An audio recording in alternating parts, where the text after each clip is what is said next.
Bonjour, merci d'être venu quand même malgré tout en nombre, hein, parce que bon, c'est un petit peu clairsemé, mais enfin il y a quand même du monde, donc preuve en est que vous vous intéressez à ces domaines de la protection des données. C'est vrai que c'est un peu marginal par rapport à ce qui peut se passer au salon, mais enfin toujours est-il que c'est un domaine qui a une grande importance dans la société en général et en particulier dans le funéraire. Alors on va commencer par se présenter et puis après on démarrera la conférence. Alors je te laisse te présenter, je le ferai après. Bonjour à toutes et à tous. Donc, je m'appelle Jean-Michel Papouin, je suis chargé de mission auprès du réseau Prudentis et j'interviens comme DPO mutualisé pour l'UPFP. Mais le réseau Prudentis, bien sûr, intervient dans tous les domaines, qu'ils soient privés ou publics, et notamment avec une expertise métier dans le funéraire qui nous permet d'être, on va dire, très pertinent lors des audits pour toute la protection des données dans le domaine du funéraire en général. Voilà. Alors en ce qui me concerne, je suis Patrick Lerognon, je suis le secrétaire général de l'Union du pôle funéraire public et en même temps je suis dirigeant d'une société publique à La Rochelle, une société publique qui gère les services funéraires de la ville, service des pompes funèbres et le crématorium. Nicolas Sanmarc se présentera tout à l'heure dès qu'il arrivera. On a voulu vous présenter ce domaine du RGPD parce que, au sein de notre fédération, l'Union du pôle funéraire public, on a souhaité mettre en œuvre donc le RGPD pour les adhérents qui le souhaitaient de manière mutualisée. Donc, on a créé ce service à l'adresse de nos adhérents, donc de DPO, de délégués à la protection des données mutualisés. Donc je vais rentrer maintenant dans le vif du sujet si vous le voulez bien. Je vais m'habituer aux outils. Alors l'objectif de l'intervention, c'est sensibiliser les responsables de traitement. On verra ce que ça veut dire, on verra les définitions tout à l'heure. Sensibiliser les responsables des traitements, donc en l'occurrence là aujourd'hui c'est les opérateurs funéraires, qu'ils soient privés ou qu'ils soient publics, sur les principes essentiels contenus dans le règlement européen pour la protection des données. Alors RGPD pour règlement général sur la protection des données. C'est un règlement européen. Qu'est-ce qu'un règlement européen? Un règlement européen, c'est d'application immédiate dans les États membres, contrairement à des directives qui, elles, nécessitent des transpositions dans le droit des États. Donc, c'est un règlement européen qui a été, voté le 27 avril 2016 et qui est entré en vigueur dans les pays européens depuis le 25 mai 2018. Ça fait donc plus d'un an. Le RGPD vient réformer la législation existante et responsabiliser les entreprises afin de sécuriser la gestion des données à caractère personnel, considérant que les données personnelles touchent à la vie privée et aux droits et libertés fondamentaux des individus. Donc leur manipulation nécessite des précautions particulières.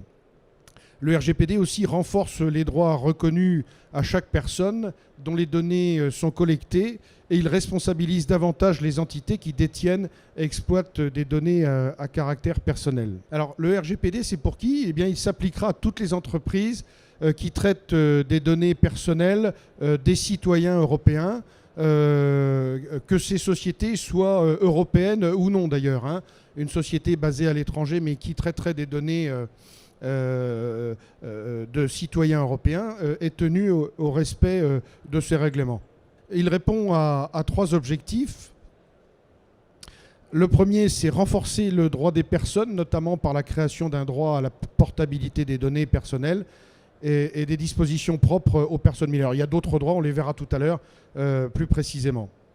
Donc le premier objectif, renforcer le droit des personnes. Le deuxième, c'est responsabiliser les acteurs des données, traitant des données, que sont donc les responsables de traitement et sous-traitants. On verra tout à l'heure aussi cette notion de responsable de traitement et sous-traitant. Et il vient crédibiliser la régulation grâce à une coopération renforcée entre les autorités de protection des données qui pourront notamment adopter des décisions communes lorsque les traitements et données sont transnationaux et en même temps renforcer les sanctions. Alors pour ce qui concerne la France, c'est une autorité administrative indépendante que vous connaissez tous qui s'appelle la CNIL. C'est donc la CNIL en France qui continue effectivement, qui est notre référence, en tout cas l'autorité administrative référente. L'autorité de contrôle. Très rapidement, qu'est-ce qui se passait avant ? En 1978, nous avons eu la loi informatique et liberté du 6 janvier 1978, qui a donc créé cette autorité administrative indépendante qu'est la CNIL. Ensuite, on a eu en 1995 une directive européenne. Je vous passe les détails. Hein. En 2004, on a eu une transposition de la directive de 2004, avec la création du correspondant informatique et liberté, plus communément appelé le SIL. On a eu un renforcement des pouvoirs de la CNIL et des nouveaux pouvoirs de sanction. En 2005, encore un décret avec des modalités d'envoi des déclarations des demandes d'avis et demandes d'autorisation. En 2007, on a renforcé l'obligation du responsable de traitement concernant l'information et les droits des personnes. En 2011, obligation de notification des failles de sécurité. Vous voyez, tout ça préexistait. Hein. Tout ça a été redit dans le règlement général sur la protection des données, mais ça préexistait déjà. N'hésite pas à prendre la parole. Oui, on s'aperçoit qu'il y a peu de choses vraiment nouvelles. Or, elles étaient assez peu connues, les gens étaient assez peu sensibilisés, alors que dès l'instauration du RGPD, là, on a vraiment décidé de faire des choses beaucoup plus officielles. Voilà. En 2013, il y a une loi dite de programmation militaire. Ensuite, en 2016, on a eu donc ce fameux règlement européen applicable depuis l'année dernière, le 25 mai 2018. Et en 2016, une loi dite loi pour une république numérique avec la modification des sanctions et création de nouveaux droits. Alors, quelques définitions concernant le RGPD. Traitement de données. Un traitement de données constitue un traitement de données à caractère personnel, toute opération ou tout ensemble d'opérations portant sur de telles données, quel que soit le procédé utilisé. Hein. Et notamment la collecte de données, c'est un traitement de données. L'enregistrement de données, c'est un traitement de données. La conservation, c'est un traitement de données. L'adaptation ou la modification, c'est un traitement de données. L'extraction, c'est un traitement de données. La consultation aussi. Et j'ajouterais, le traitement papier est un traitement de données. Voilà, et là, on va le voir. vous verrez que ça devient tout de suite beaucoup plus compliqué parce qu'effectivement, le traitement des données papier, même si aujourd'hui, quand on le pense, traitement de données, on pense à 95% informatique, mais il ne faut pas oublier que dans beaucoup de métiers, et notamment dans le funéraire, on a aussi beaucoup de documents papier. Donc la possession, la collecte, la transmission, les flux des documents papier sont des traitements de données. Oui, je t'en prie. Donc, pour rebondir sur ce que disait Jean-Michel, effectivement, on entend par traitement de données tout ce qui peut être automatisé, donc au travers de vos solutions informatiques, et effectivement les traitements non automatisés, que sont les traitements de papier.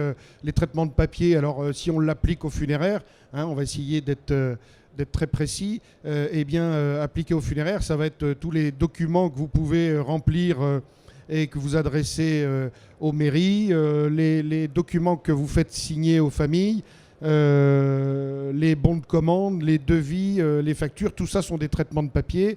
Les plannings que vous envoyez, que vous transmettez ensuite à vos équipes, tout ça sont des traitements de papier. Les feuilles de salaire aussi sont des traitements de papier. Fichier de données constitue un fichier de données à caractère personnel, tout ensemble structuré et stable de données à caractère personnel. Donc les bases de données, les fichiers clients, le registre des salariés, tout ça constitue le fichier de données. Donc le traitement, c'est la manipulation et ce qu'on en fait, et le fichier de données, c'est le moyen de les structurer. La définition des données personnelles.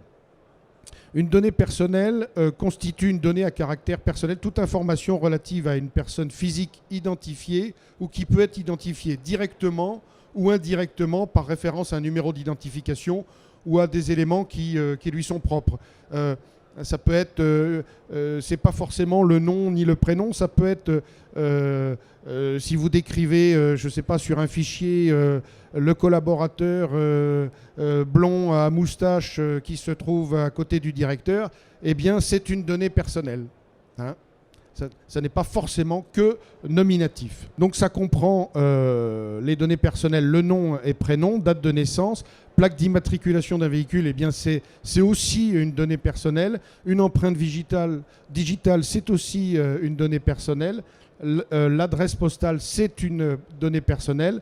L'adresse électronique, c'est une donnée personnelle. L'adresse IP d'un ordinateur.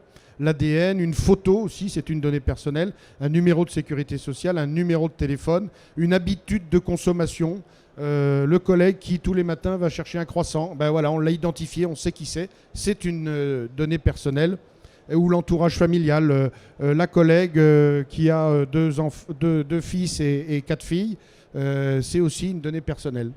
Et ça peut être également un numéro de concession pour ce qui concerne le funéraire.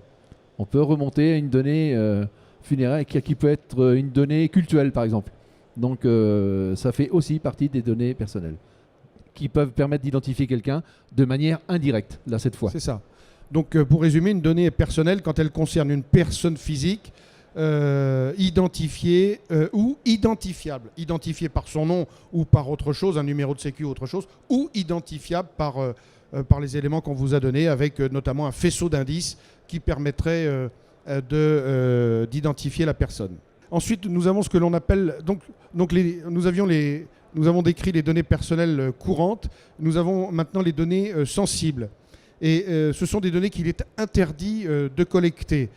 Notamment, ce sont des données qui font appel aux origines raciales ou ethniques, aux opinions politiques ou religieuses, à l'appartenance syndicale des personnes, à la santé des personnes, à leur vie sexuelle. Attention, le numéro de sécurité sociale, ce qu'on appelle le NIR, n'est pas une donnée sensible, mais son utilisation est réglementée, notamment pour la gestion de la paie des salariés, les déclarations sociales obligatoires et les traitements relatifs à la santé des personnes. Le RGPD rajoute aussi des notions de données génétiques et données biométriques aux fins d'identifier une personne physique de manière unique. Donc tout ça, ce sont des données sensibles que l'on ne peut pas, en principe, recueillir.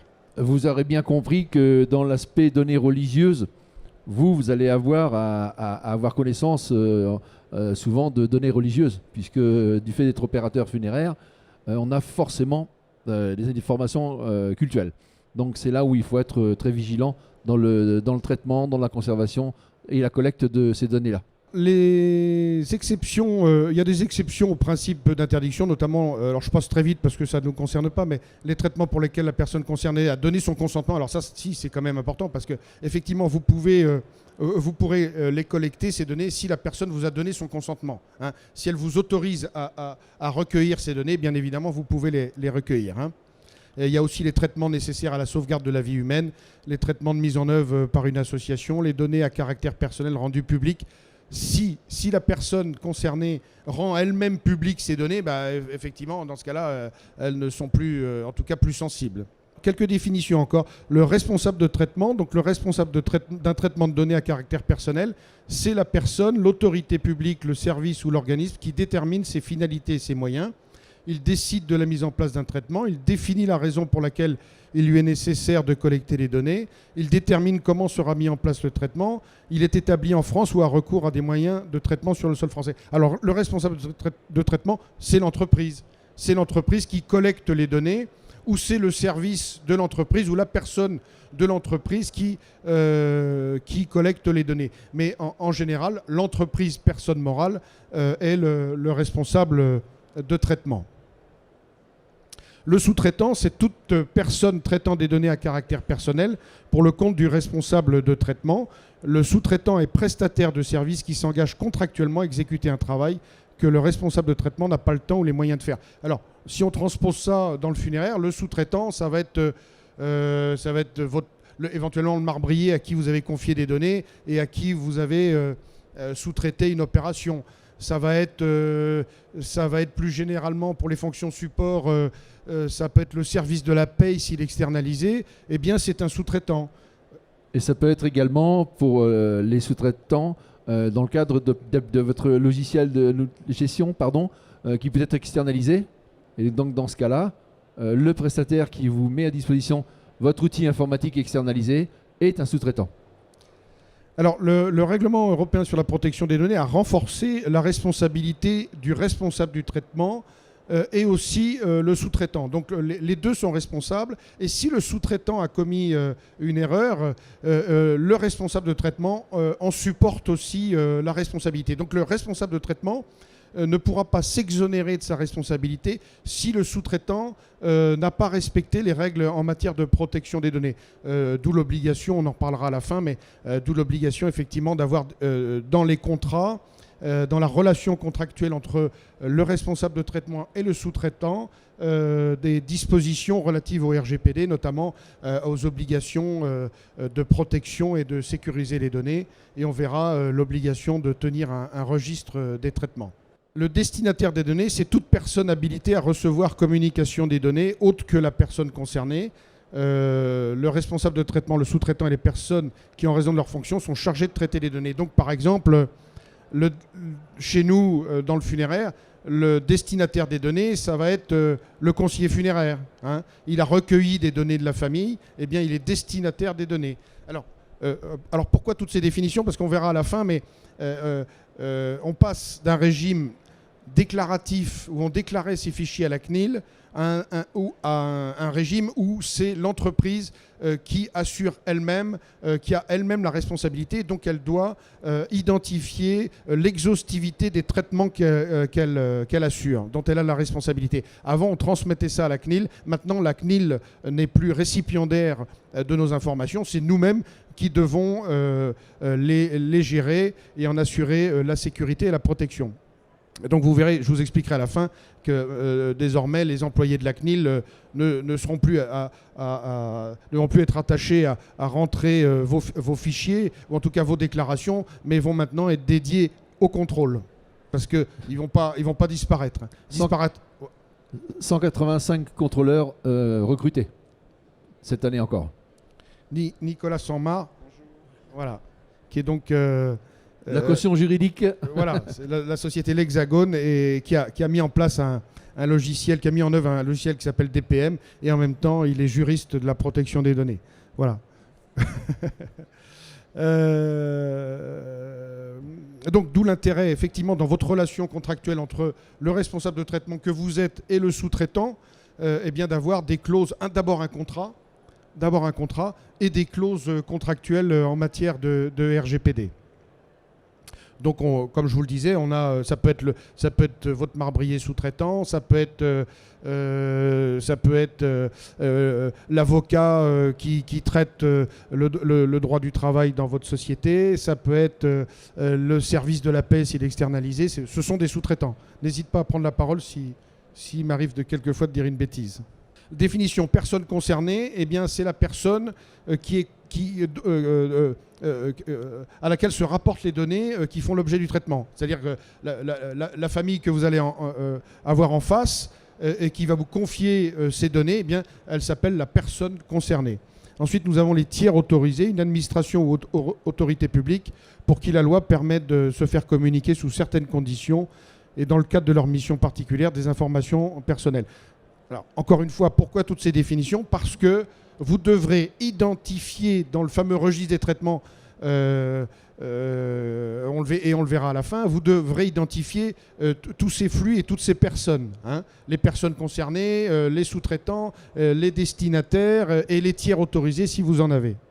Ce qui veut dire qu'on va retrouver les mairies, gestionnaires de cimetières, etc. etc. Alors, le traitement des données, pour être conforme, il doit respecter les principes suivants. La licéité, il doit être légal, hein, la loyauté, la transparence des traitements de données à caractère personnel, l'existence d'une finalité, c'est-à-dire qu'effectivement, si vous traitez des données, si vous recueillez des données d'une personne, d'une famille, vous devez en définir la finalité. L'opérateur funéraire, eh bien, je recueille vos données aux fins d'organiser des obsèques. Hein. Et ça, vous devrez l'avoir dans vos conditions générales de vente, parce qu'on le verra, le contrat vaut consentement, parce qu'il faut aussi un consentement pour le recueil des données, et c'est le contrat qui vaut consentement. Et dans ce contrat, qui est le bon de commande, eh bien, il sera accolé à des conditions générales de vente, qui, ces conditions générales de vente, vous contraindront à préciser quelle est la finalité déterminée, explicite et légitime. Hein, c'est-à-dire que vous n'allez pas recueillir des données pour faire n'importe quoi, vous allez recueillir des données parce que c'est nécessaire à l'organisation d'obsèques. Mais si vous vous êtes limité à cette finalité-là, vous ne pourrez pas vous servir des données pour ensuite envoyer un prospectus pour vendre de la prévoyance. Vous ne pourrez pas utiliser les données pour ensuite faire la promotion de monuments funéraires. Hein. Ou alors, vous l'aurez mis dans vos conditions générales, sauf à le préciser dans les conditions générales de vente. Hein. D'où l'intérêt d'avoir des conditions générales de vente qui soient hyper précises et qui explicitent bien précisément quelle est la finalité du recueil des données. Hein. Puis on va retrouver cette problématique sur tous les services en ligne que vous déployez pour fidéliser et puis pour accompagner la famille et les amis sur les doléances en ligne. Là, il y a toute une problématique également de protection des données avec des contenus qui peuvent être sensibles si jamais il y avait une fuite de données. Donc aujourd'hui, ce qu'on constate aussi, c'est que depuis 2 ans, la CNIL concentre ses sanctions et ses contrôles sur tout ce qui est sécurité liée au site Internet. Oui. La CNIL et les DG et la DGCCRF aussi, hein, ils regardent effectivement dans leur contrôle, on en a eu chez nous dans notre réseau, où ils regardent effectivement que les conditions générales de vente stipulent bien les mentions RGPD. Ensuite, les données, le traitement des données doit avoir une pertinence sur les données, doivent être adéquates et non excessives au regard de la finalité exacte, complète et mise à jour. Ça veut dire quoi? Ça veut dire que effectivement vous recueillez l'objectif final, l'objectif initial, c'est l'organisation des obsèques.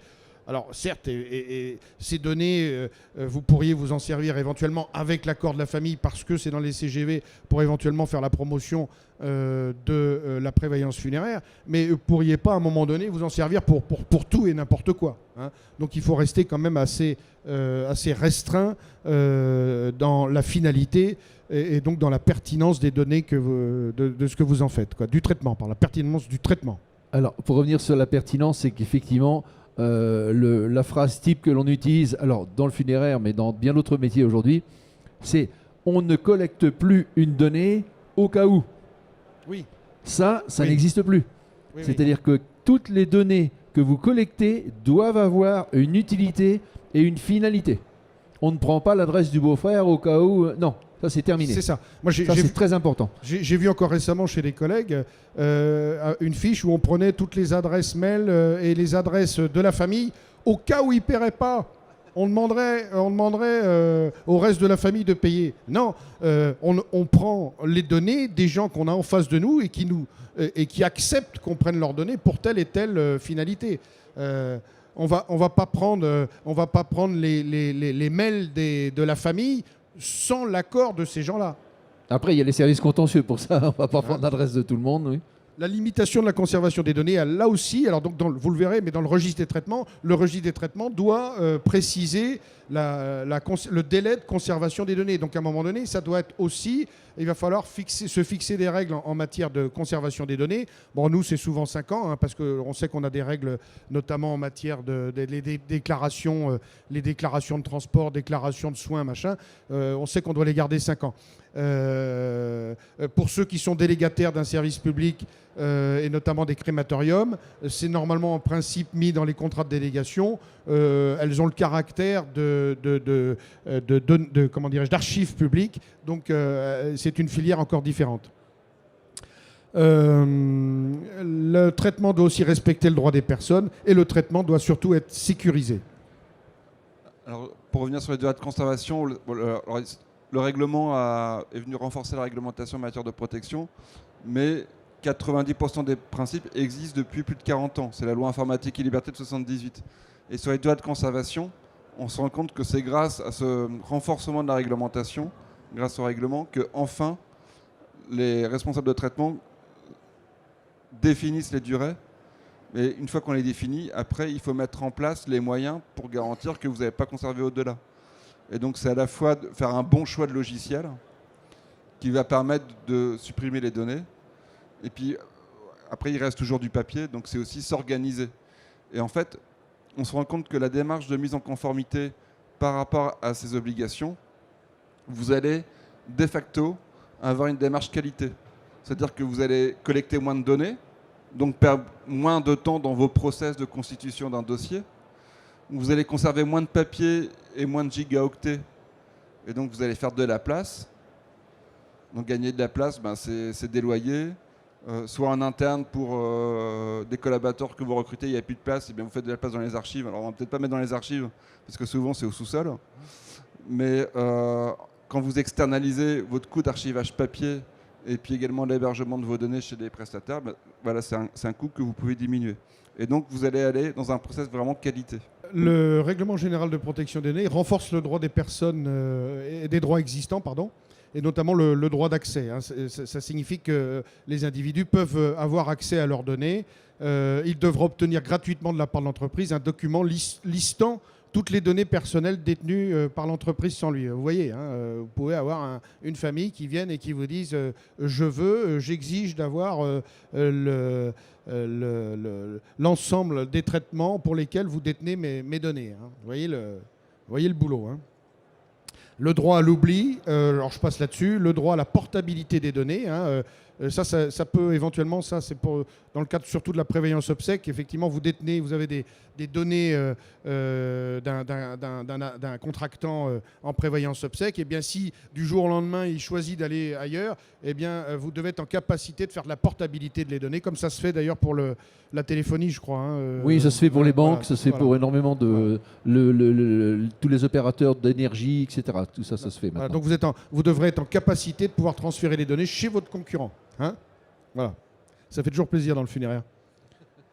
Le droit d'information, donc les individus devront être informés de toute collecte de données le concernant et devront donner leur consentement explicite, et le droit de notification, c'est-à-dire qu'en cas de fuite de données, en cas de perte de données, vous devez les informer dans un délai de 72 heures dès lors que vous avez découvert la fuite. Ça vaut pour le sous-traitant.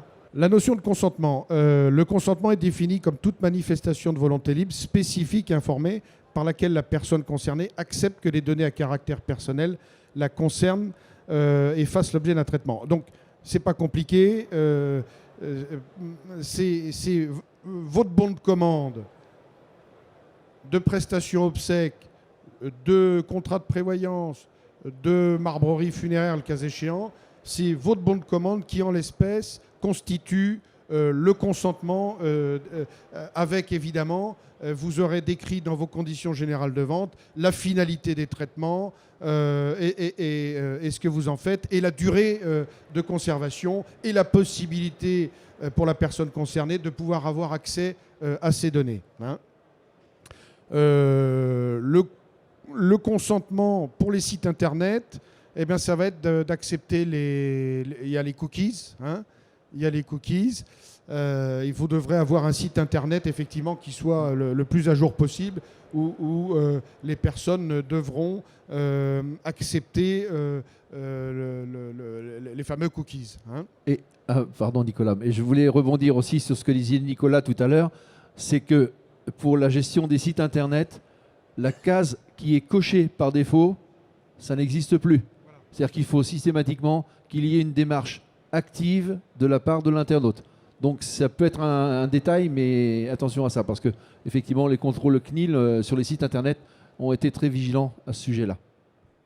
Donc pour rebondir sur un autre consentement qu'on va retrouver également en ligne, c'est dès lors que vous allez avoir des activités avec des partenaires commerciaux et que vous allez donc céder gratuitement ou de manière payante dans le cadre d'un contrat, peu importe que ce soit gracieux ou payant, dès lors que vous allez céder des données à des partenaires, il faut le consentement de la personne concernée. Il y a des dérogations. La dérogation, déjà, en ce qui nous concerne, c'est l'exécution d'un contrat auquel la personne concernée est partie. C'est-à-dire qu'à partir du moment où vous avez un contrat, un contrat, c'est un bon de commande. Hein.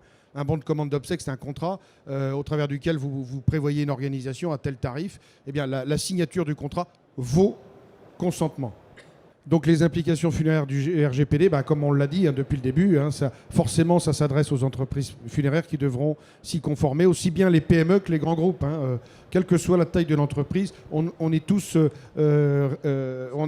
contraints par ces dispositions. Sachez que ça peut être la non-conformité au RGPD pourrait vous être reprocher, voire pourrait éventuellement initier un contentieux de la concurrence. C'est-à-dire que votre concurrent est en conformité avec le RGPD, parce que ça coûte. Hein, la mise en œuvre du RGPD, la conformité du RGPD, ça coûte. Donc ce sont des frais supplémentaires pour la société qui forcément vont impacter la marge de la société, voire éventuellement impacter ses tarifs.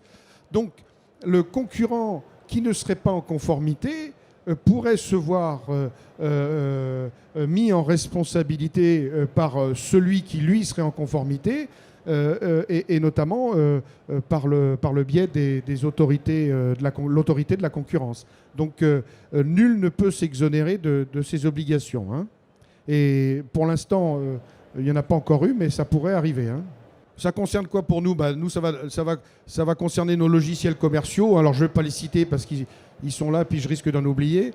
Ça va concerner les ERP, ça va concerner la paye, ça va concerner vos logiciels d'accès, vos vidéos, ça va concerner vos fichiers Excel, Word, ça va concerner tout ce qui est... c'est-à-dire que vous tenez un fichier pour tenir la performance de vos salariés. Tiens, il a bien vendu ou il n'a pas vendu. Qu'est-ce qu'il vend dans le mois ? Qu'est-ce qu'il ne vend pas dans le mois ? Eh bien, ça, c'est un traitement de données pour lequel le salarié devra avoir donné son consentement. Donc, il devra être informé de ce que vous faites de ces données. Il devra donc avoir donné son consentement. Il l'aura donné en principe dans la signature de son contrat de travail, parce que le contrat de travail aura des dispositions en matière de RGPD.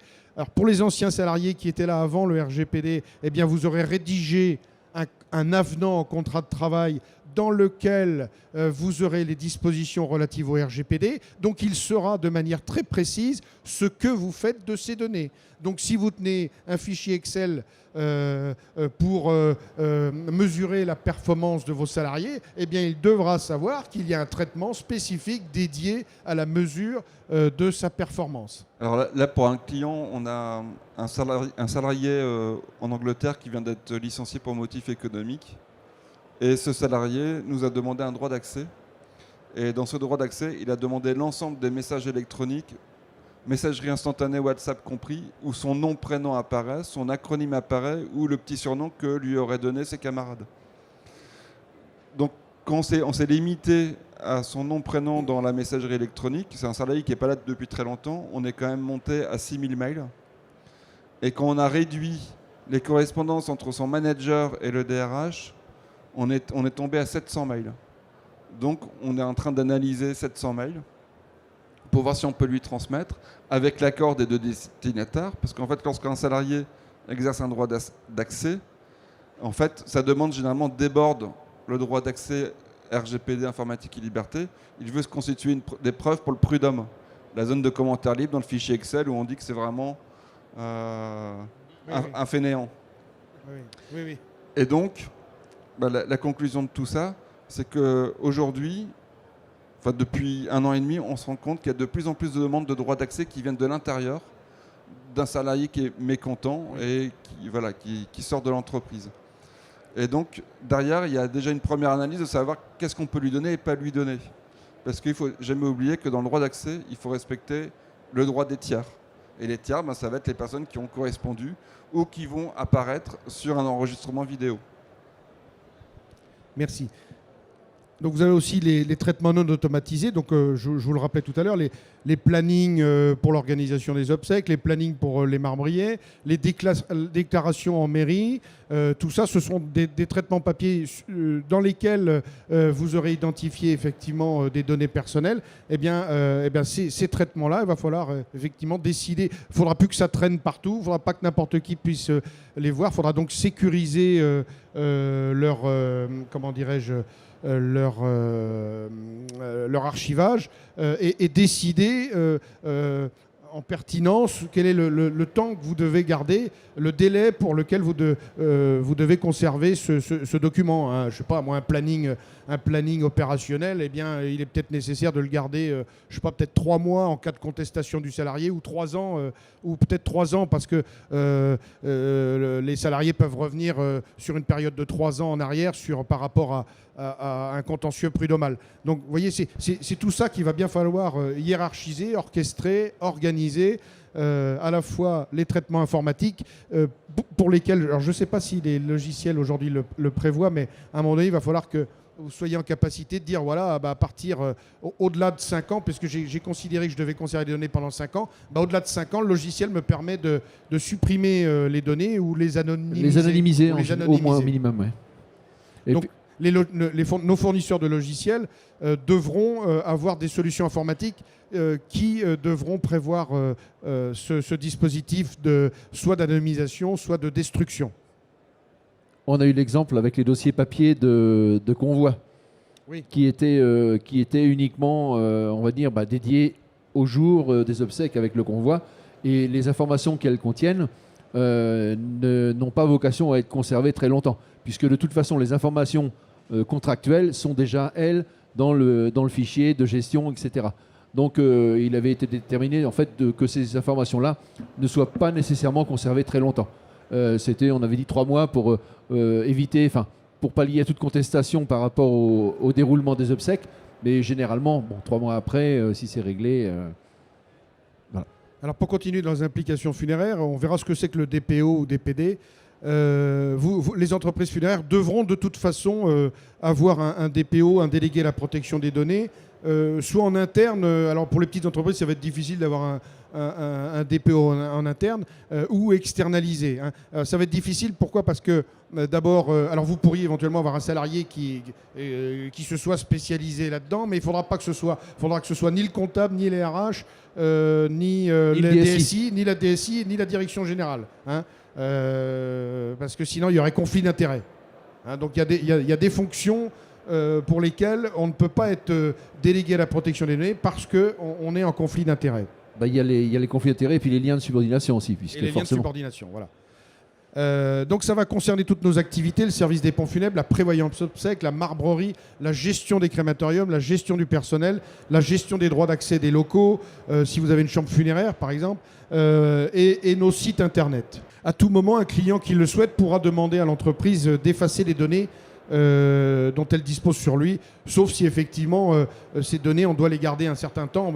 On l'a vu pour les déclarations, on doit les garder 5 ans, on ne pourra pas les effacer. On devra être capable de prouver l'existence du consentement. C'est-à-dire qu'effectivement, le bon de commande, je ne pense pas qu'il y ait encore des entreprises qui ne fassent pas signer de bon de commande, mais enfin, encore plus, on est déjà très contraint dans la profession avec ce fameux devis bon de commande facture, ce qui est bien d'ailleurs, hein, c'est une protection des familles, mais encore plus maintenant avec le RGPD, parce que le bon de commande sera la traduction du consentement de la famille. Donc une famille pourra être à tout moment vous demander de prouver l'existence de ce consentement. La sécurité, on va faire vite. Hein, en tout cas, vous êtes donc on est contraint, le responsable de traitement est donc contraint à une obligation de sécurité. Hein, c'est-à-dire qu'à un moment donné, l'objectif, c'est que ces données ne soient pas violées. Donc pour qu'elles ne soient pas violées, eh bien, vous êtes contraint à la sécurité et à la protection de ces données. Alors ça va être la protection informatique, on va le voir rapidement. C'est aussi la protection physique, hein, les accès des locaux où il y a les archives. Est-ce qu'il est fermé à clé ? Qui a accès aux archives ? En cas d'incendie, Est-ce qu'il y a tout ce qu'il faut pour éviter que les données disparaissent? Parce que si elles disparaissent, on doit le signaler, je crois. Donc, si les données disparaissent dans un incendie, vous devrez le signaler aux personnes concernées et peut-être à l'autorité de contrôle, je crois. Alors en fait, voilà, quand on parle de violation de données, en fait, il faut revenir à la définition. Une violation de données, c'est dès lors que vous avez un accès interrompu à la donnée, donc une disparition temporaire ou définitive aux données. Donc ça peut être simplement un incident logiciel qui ne vous permet plus d'accéder à votre logiciel métier. C'est ce qui est arrivé au groupe Ramsès, un des 2 plus grands groupes de cliniques privées en France cet été, où ils ont eu leur messagerie RH à l'arrêt pendant plusieurs jours, suite à une attaque informatique. Une disparition définitive, mais ça peut être vos archives qui sont au sous-sol avec les canalisations qui passent, rupture de canalisation, toutes vos archives sont détruites par l'eau. Ça peut être également une atteinte à l'intégrité.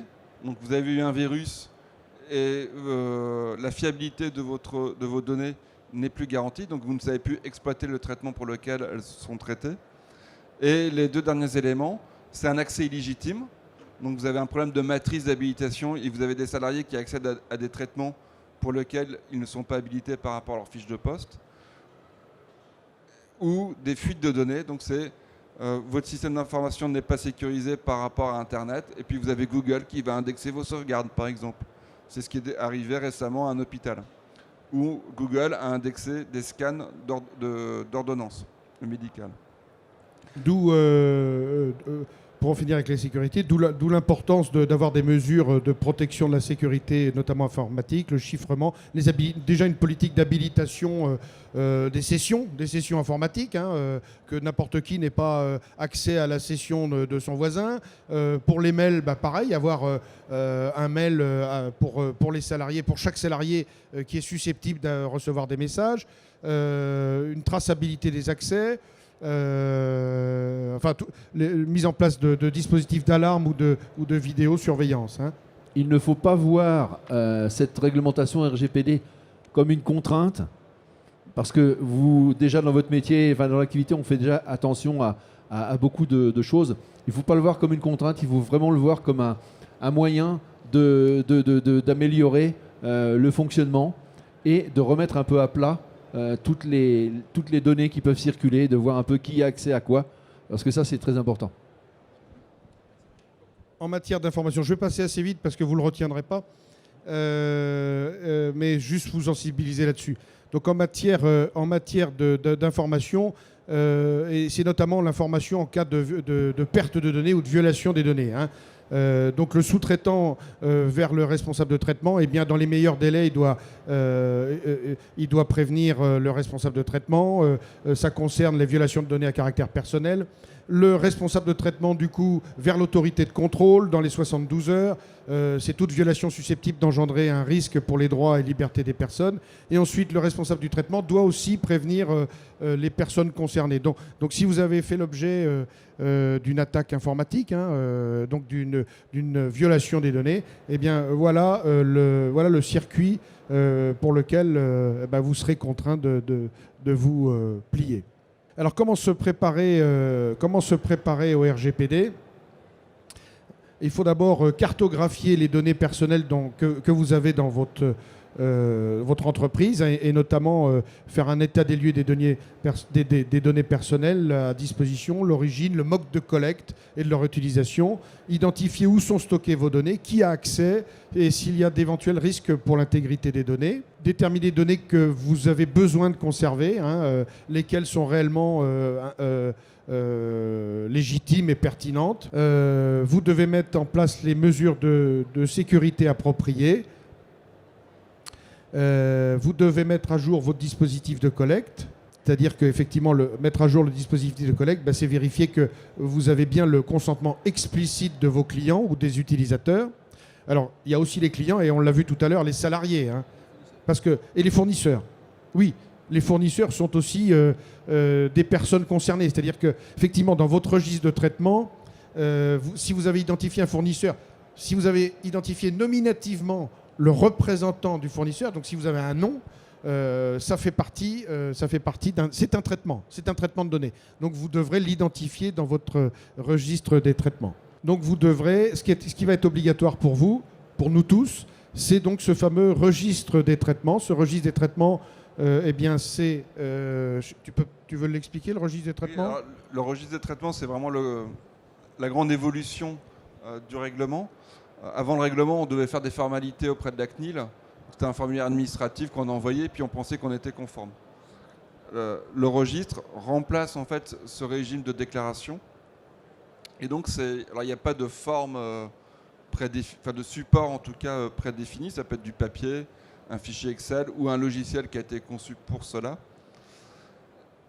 Et ce registre, en fait, vous allez venir y renseigner la totalité des traitements que vous avez mis en œuvre. Donc vous allez avoir tous les traitements des ressources humaines, le recrutement, la gestion des fiches de paie, la gestion du dossier du personnel, des contentieux RH, les contrôles d'accès, le contrôle d'activité individuelle. Et puis après, vous allez avoir tous les traitements métiers. Donc la prévoyance, le dossier... Pompe funèbre, crématorium, marbrerie, enfin tous ces traitements. Voilà. Et donc on peut arriver facilement à une quarantaine de traitements. En fait. Oh oui, Voilà. oui. Et pour chacun de ces traitements, en fait, vous allez renseigner ce que vous faites. Donc qui s'en occupe, quelles sont les données traitées, pendant combien de temps vous les conservez, qui peut y accéder. Et forcément, il y aura des trous dans la raquette. Et lorsque vous utilisez un logiciel métier, eh bien, on gère tout un workflow de tâches prédéfinies où on va indiquer, là, il faut récupérer le contrat du sous-traitant pour vérifier si j'ai bien mes clauses qui garantissent la sécurité de la sous-traitance et de la transmission éventuelle des données. Et donc, on se constitue en fait un tableau de bord qui va vous permettre de cartographier et de piloter votre conformité. Mais encore une fois, la conformité, ce n'est pas le but ultime en soi, parce que cette conformité, avec un peu de maturité, va vous faire évoluer vos process. Un exemple, je suis persuadé que votre boîte mail est devenue, au fil des années, votre dossier de rangement, qui fonctionne avec le petit moteur de recherche intégré.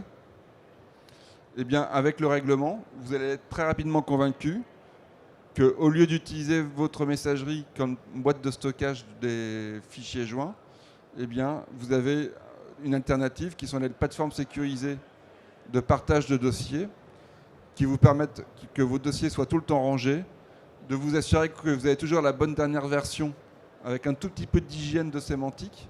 Parce que quand vous cherchez dans votre mail, vous ne savez jamais si c'est le bon dernier fichier, etc.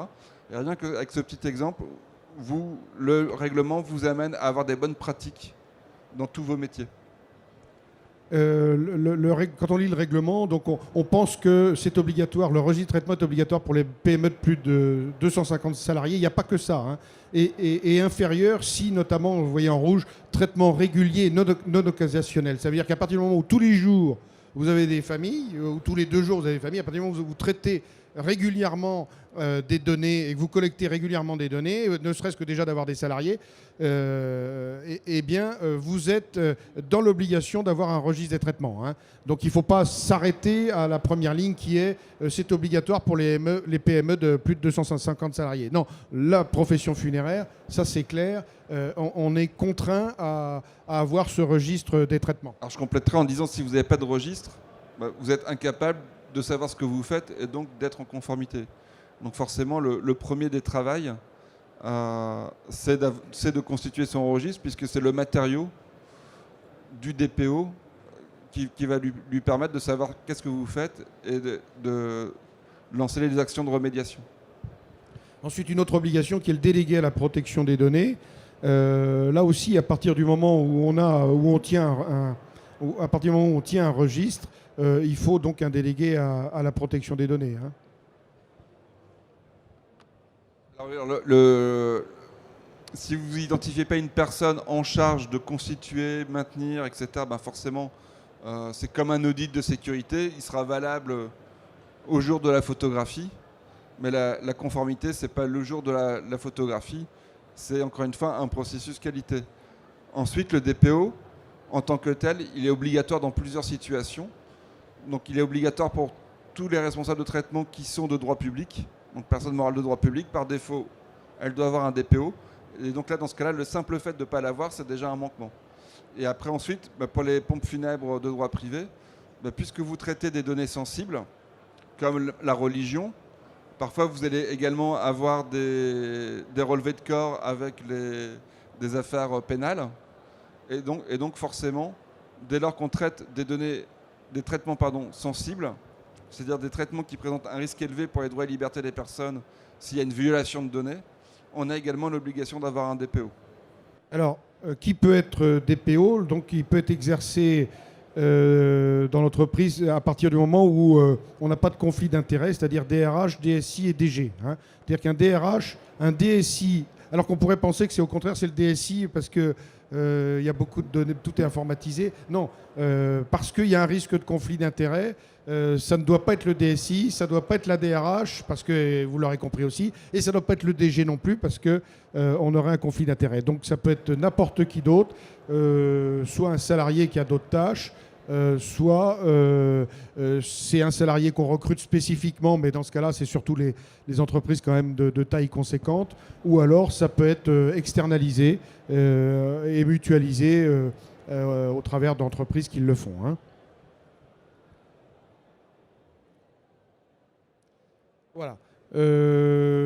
Moi, j'en ai fini. Est-ce que tu voulais parler de la PIA? Ça nous concerne ou pas, la PIA? Est-ce qu'elle peut nous concerner? Alors oui, la PIA, elle peut concerner sur certains traitements. Si vous mettez en place, par exemple, de la vidéoprotection, et puis tous les traitements qui, comme je vous le disais, en relation avec les forces de l'ordre, dans certaines gestions.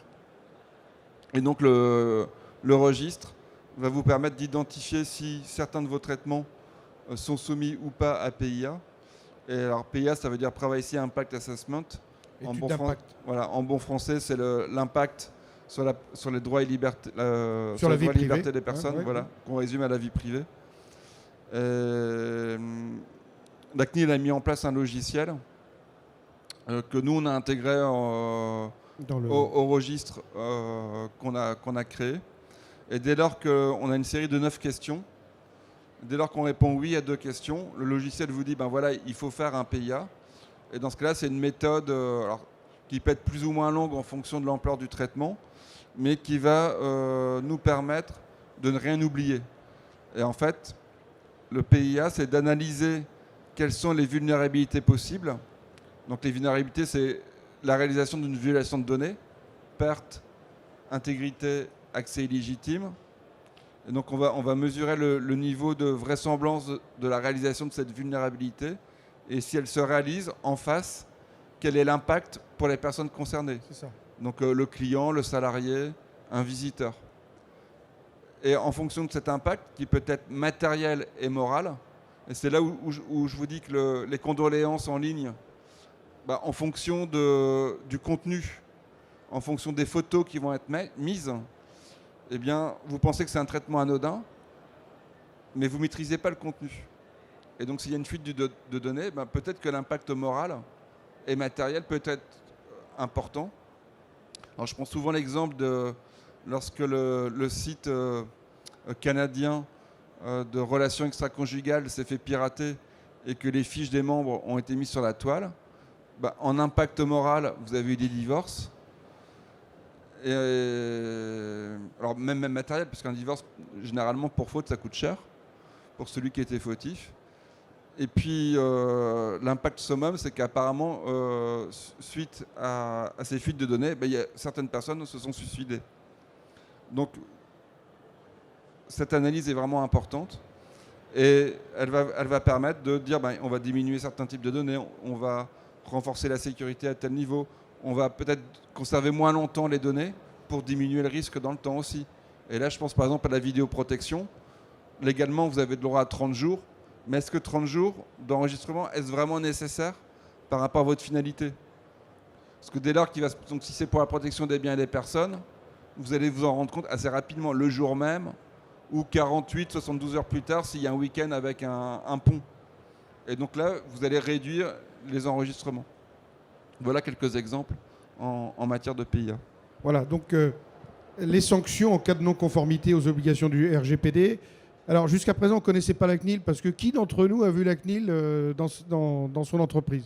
Enfin moi, ça va faire presque 40 ans que je travaille, j'ai jamais vu la CNIL arriver.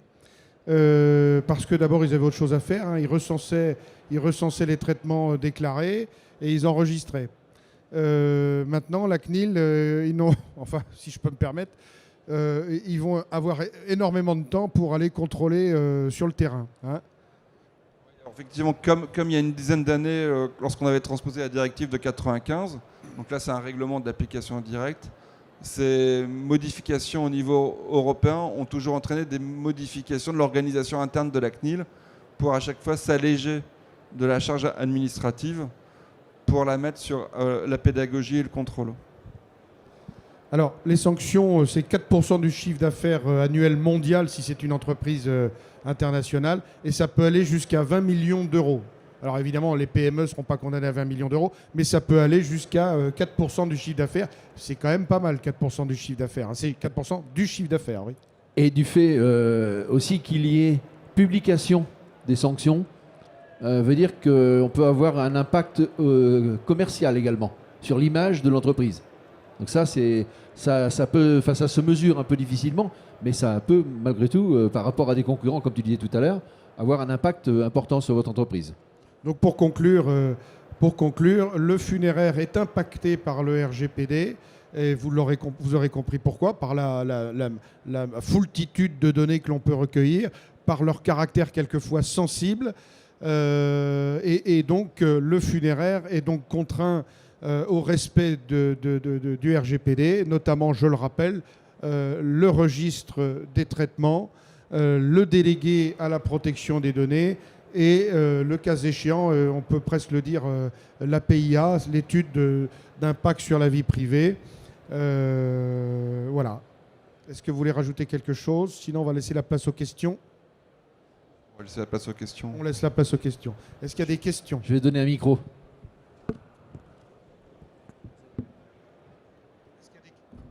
Y a-t-il des questions?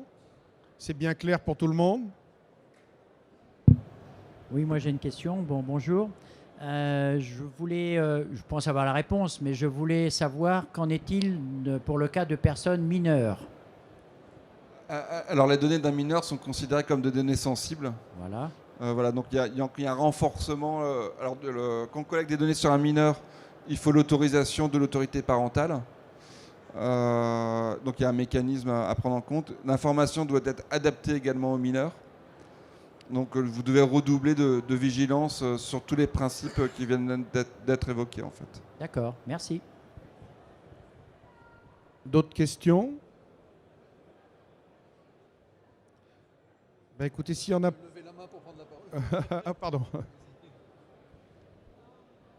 J'ai une question concernant le droit aux salariés à avoir accès à leurs données personnelles. Qu'est-ce qui se passerait si, dans un document vidéo, par exemple, les personnes qui y figurent, qui apparaissent, ne veulent pas que leurs données soient divulguées? Alors vous avez une deuxième réglementation qui intervient, c'est le droit à l'image. Alors le droit à l'image, c'est l'article 9 du Code civil, qui a été codifié suite à un droit à l'image d'un acteur célèbre sur son lit d'hôpital, mais j'étais trop jeune et vous aussi. Et le droit à l'image, donc l'image, c'est également une donnée à caractère personnel, mais à la réglementation qui vient d'être présentée se rajoute encore une fois celui du droit à l'image, qui est un droit patrimonial. C'est-à-dire qu'une personne qui va donner son consentement à la diffusion de son image peut y revenir à n'importe quel moment. Autrement dit, dès lors que vous voulez exploiter l'image d'un salarié pour la communication interne ou externe, vous avez l'obligation de lui faire signer une convention de droit à l'image. Et là, on va se rapprocher du droit de la propriété intellectuelle, où cette convention de droit à l'image va devoir préciser l'étendue des droits cédés sur son image, en rappelant dans cette convention, encore une fois, que la personne peut revenir à tout moment sur cet accord. Mais concrètement, si moi et mon collègue, on apparaît sur une vidéo et que mon collègue ne veut plus que son image, voilà. Il le demande et ça doit être exécuté. Du coup, il sera flouté sur la vidéo ou la vidéo sera détruite? Bah, si le floutage permet de complètement l'anonymiser, oui. Si c'est de la pseudonymisation, ça sera plus délicat. D'accord. Et donc c'est pareil pour un email dans lequel le nom de mon collègue et le mien y figuraient. Alors là, tout dépendra si c'est un email qui rentre dans le cadre des correspondances privées ou des correspondances professionnelles. Si ça rentre dans le cadre d'échanges professionnels, le droit à la suppression ne pourra pas s'exercer puisque l'employeur aura des obligations de conservation par rapport à des documents professionnels. Alors je peux vous donner un exemple sur le droit à l'image. On a un client, c'est une clinique qui a fait participer les salariés pour mettre des photos de l'activité dans le livret d'accueil. Un des brancardiers qui faisait semblant d'être un patient pour le livret d'accueil, pour le l'illustrer, s'est retrouvé en conflit avec sa direction. Les 5000 livrets d'accueil venaient juste d'être imprimés. Il a retiré son consentement et les 5000 livrets d'accueil des cartons sont passés directement à la benne.